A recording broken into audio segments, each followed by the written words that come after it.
Howdy folks. I'd like to show you my newest 3x5x7 build. This is a 3x5x7M. It's built using a Hays 7M as the base, and I always liked the 7M packaging, so I decided to make a similar box. Not the same, but similar. Very nice box, YuXin. Well done. So let's take a look and see what's inside this box. And we have a very cute, small, little 3x5x7. Isn't that fun? Okay. So to begin with, this is a magnetic 3x5x7. I was surprised that several of the pieces were actually missing their magnets. I went through and put extra glue in all these pieces just to make sure the magnets would hopefully never come loose. This face was a little loose because the outer layers on the 7x7 speed cube are always more free turning to facilitate the 3x3 portion of the reduction solve. I did try to strengthen that a little bit by doubling up the magnet in this piece where it engages the corner magnet. There's not much room to do much in the corner magnet, so I just tried to strengthen the magnet in this piece that engages in the corner. It did increase the bump a little bit, not too much. It's still far weaker than the center pieces. The center pieces are so strong, as you see, that it'll grab an extra layer if you're not careful and take it with it. I don't know how problematic that's going to be during the solve, as it's always difficult to grab the right layer when these things are shape shifted anyway. Once they're back into their cubic shape and you're doing the final edges in parity, it might become a nuisance. We'll just have to wait and see, I guess, and see what people have to say about that. So let's do a checkerboard and see what it looks like. See what the terrain looks like. See what the colors look like. It turns very fluidly. As J.R. Cuber would say, turns like a dream. At least I think it does. So here's the checkerboard pattern. The shades I use are a regular red, a pastel orange, and I use those because I have a little bit of trouble if the orange is too red. I have trouble with these colors. I used a sky blue and a light green. I typically use either light green or grass green. I like both. This case is light green.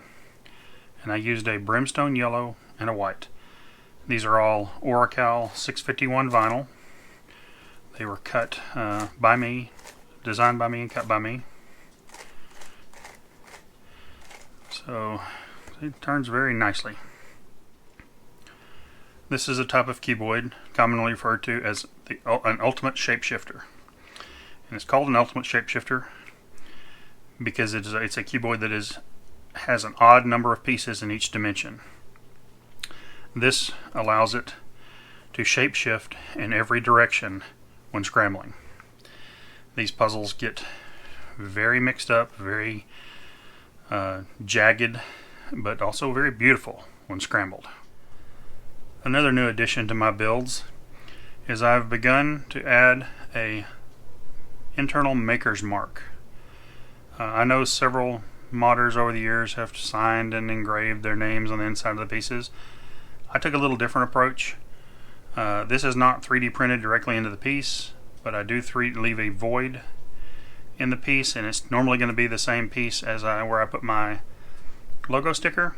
And in that void, I put in a badge of sorts that I make 3D printed, and I leave a void where the Twistytex letters are, and I fill that in with a product called epoxy paste, which is a thin version of the epoxy sculpt that Nathan Wilson has made so famous for puzzle modding. And I tint that with a titanium white oil paint because its natural color is slightly tan. You can still see some of the tannish brown coming out in it, but I think it has a nice look. The result, because of the way it 3D prints, is a varying amount of pattern around the text. Here's two examples of one with less text, one with less around the text, one with more. The one in here has even more. I like it. I like that each one is unique. I feel like it's almost like a fingerprint. But the bottom line about this is I'm very proud of my mods and my builds, and I'm really happy to have a really nice maker's mark that I feel is kind of a unique process that is now going to be a part of my future builds.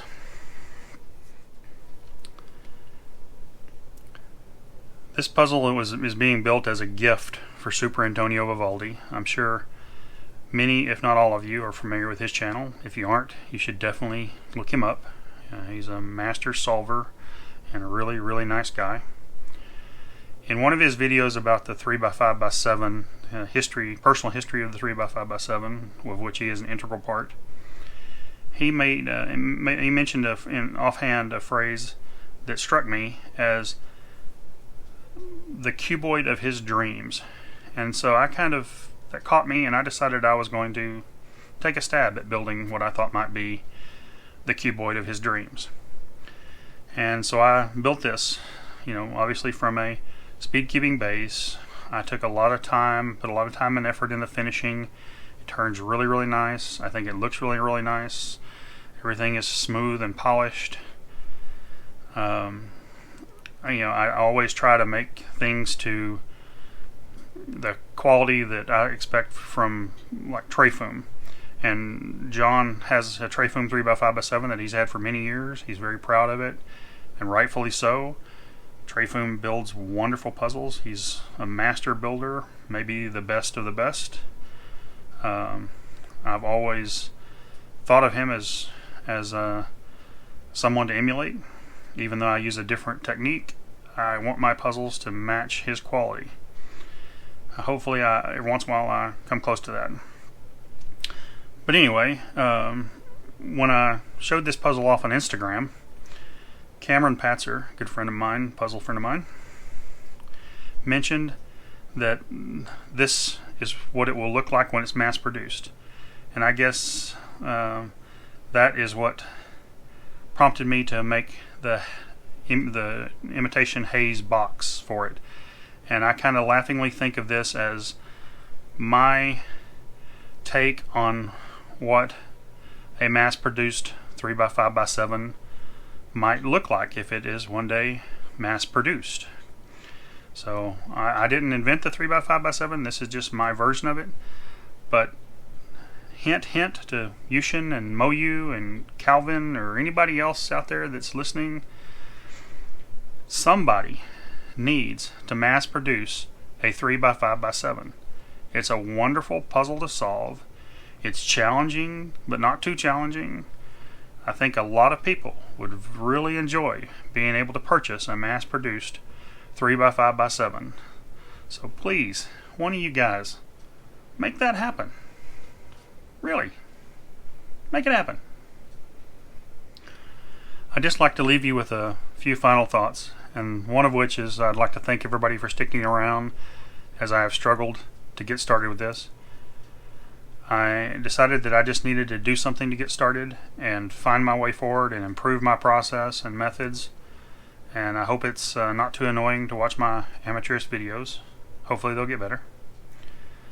I'm also going to be adding in a new type of video other than showing you off my puzzles, and I'm going to call it the Modding Monologues, where I'm going to discuss my thoughts on modding, anything that I think is of interest. I'll discuss some of my modding techniques. I'll try to show off some work from some other modders who may not be very well known, but there are some incredible modders out there who make some incredible puzzles, and I would very much like to show some of those off from my collection. And otherwise, I guess if you have any comments, questions, or suggestions, leave them in the comments on this video. I'll do my best to respond to those. I may even make some videos responding to some of them if I feel that the question is worthy of video content. So until the next video, happy puzzling, everybody.